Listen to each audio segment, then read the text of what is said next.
Porque uma das grandes questões hoje, do que a gente está vivendo hoje, né? Você fala assim, por que nós temos tantas denominações? Uma das questões é o que acontece a partir da reforma. Porque a premissa da reforma ali é que o povo deveria ter acesso à palavra de Deus, né? Que o povo deveria interpretar e ler e ter acesso, né? Então, vai pegar Lutero ali, de forma muito simples aqui, né? Falando, pegando a Bíblia e traduzindo para o alemão, né? Que o povo pudesse ler.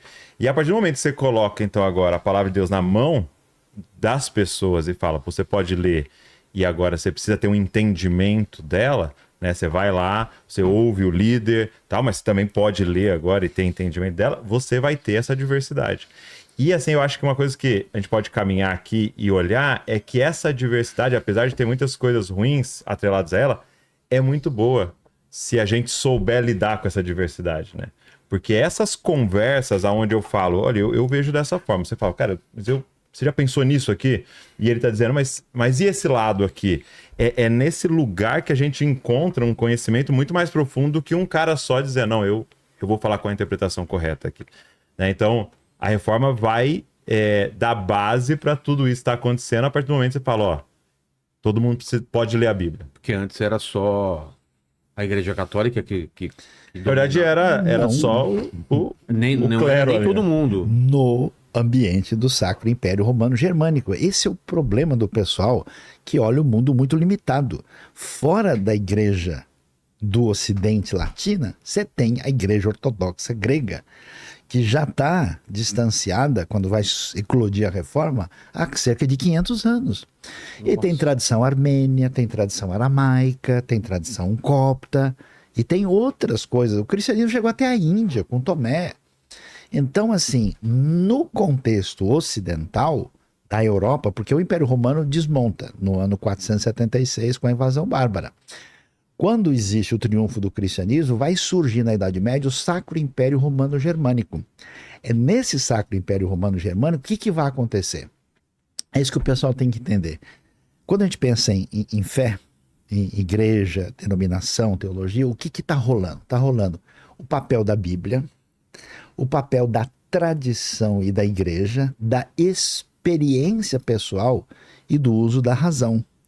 Então, quando você está nesse ambiente do final da Idade Média, o pessoal está na seguinte crise, ó, pessoal, as explicações que a gente recebe sobre o mundo, a realidade e a fé não estão sendo suficientes. A gente está cansado dessa escolástica medieval. O pessoal está achando que está complicado a concentração de poder e recurso em Roma. O pessoal sair cobrando de todos os lugares da Europa, pegando dinheiro, o famoso conflito das indulgências, né? E essa história de que a instituição ela é inquestionável, né? Inclusive, historicamente, desde a Idade Média, a tradição católica sempre dizia extra ecclesia nulla salus, fora da igreja não há salvação. Como é que você sabe a verdade na Idade Média? Você pergunta para a instituição, ela responde. Então isso já não está sendo suficiente. Tanto que não está sendo suficiente, que não é só a reforma protestante que surge. Surge o renascimento italiano, dizendo, olha pessoal, todo esse processo de restrição da arte e da cultura, vamos dar uma olhada no mundo greco-romano, tem coisas que a gente precisa retomar. Na filosofia vai surgir o René Descartes e o Francis Bacon, que vai surgir o racionalismo. Então todo mundo está procurando ares novos, porque tipo, já deu. Entendeu? E no ambiente religioso a mesma coisa. Quem que começa esse negócio? É um cara chamado Pedro Valdo. Os valdenses, no final do século XII para o começo do século XIII, no norte da Itália. Depois tem o pessoal de Oxford, com Wycliffe, e depois William Tyndale. Aí na Boêmia, República Tcheca, hoje, em Praga, surge o Jan Hus. E em Florença teve um pregador exponencial chamado Savonarola. Toda essa galera estava dizendo, olha, não está dando para caminhar com a proposta de espiritualidade, de expressão religiosa e respostas para a vida. Aí surge o que o Douglas mencionou. O pessoal falou, peraí, qual que é a raiz primeira de tudo? Não é a escritura sagrada? Uhum. Não é a nossa base? A própria igreja não tem a Vulgata Latina traduzida por Jerônimo? Não é daí que vem? Qual foi a crise de Lutero? Ele se tornou professor de Bíblia. Ele foi ler Você lê a Bíblia, é perigoso, pode complicar a sua vida na direção que você jamais imaginaria. Ele foi dar aula de Romanos, de Gálatas e de Hebreus. Aí quando ele leu, ele falou, peraí, tá muito diferente do que eu estou escutando da galera lá. E ele, na verdade, não quis fazer nenhuma reforma. Não. Ele levantou, sabe as 95 teses? Sim. Foi escrito em latim. Ele chamou o pessoal para um debate, para uma conversa teológica. E aí o pessoal... Se tivesse podcast na época, o cara ia vir aqui, Ele né? quis fazer o podcast, Ia né? vir aqui. Era o podcast Luterella, É. entendeu? Lutero com Vilela. Aí... ele tinha 95 seguidores. Aí ele fez o lance lá e aí o pessoal pegou pesado, né? Não Porque... quis discutir, não quis... Não, ele foi obrigado a se retratar, o cara teve que se esconder. Ele foi chamado pelo chefão do mundo, que na época era o Carlos V. Carlos V era o imperador do Sacro Império Romano Germânico.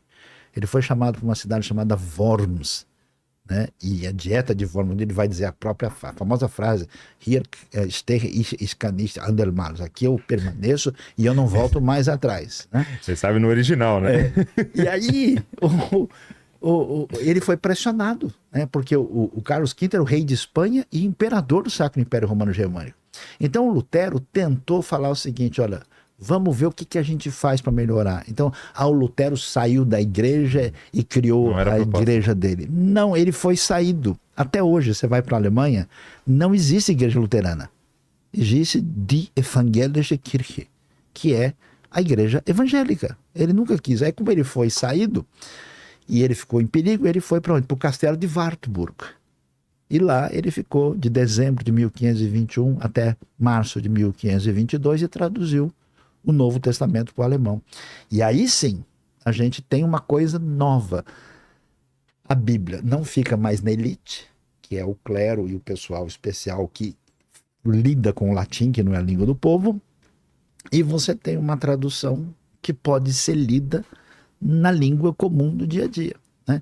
Agora, por que tem tanta igreja? Porque o movimento de reação ao tipo de proposta do fim da Idade Média surge em um monte de lugar. Não foi que os caras combinaram.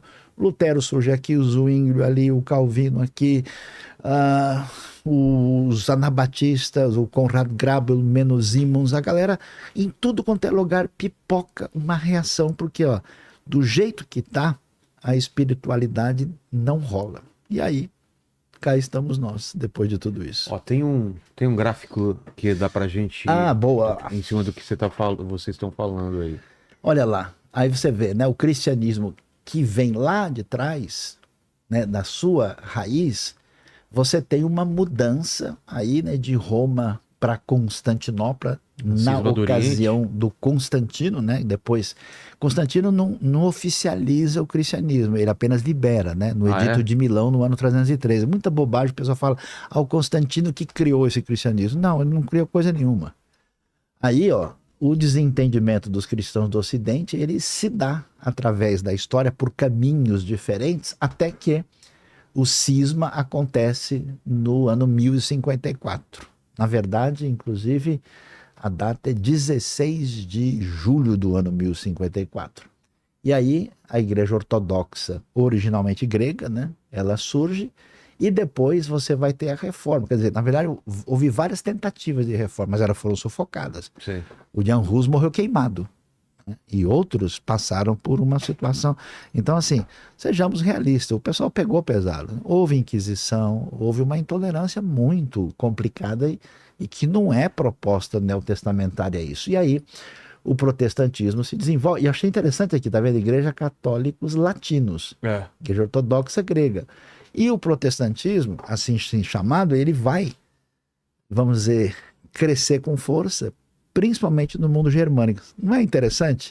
Que a latinidade fica mais católica, o mundo eslavo fica mais ortodoxo e o mundo germânico mais protestante / evangélico. Mas deixa o Douglas explicar para nós aí, porque... Não, eu vim aqui junto com o Vilela, porque essa aula aqui, meu amigo... Ele que me chamou. Ele é de outra denominação que não é boa que nem a minha, viu?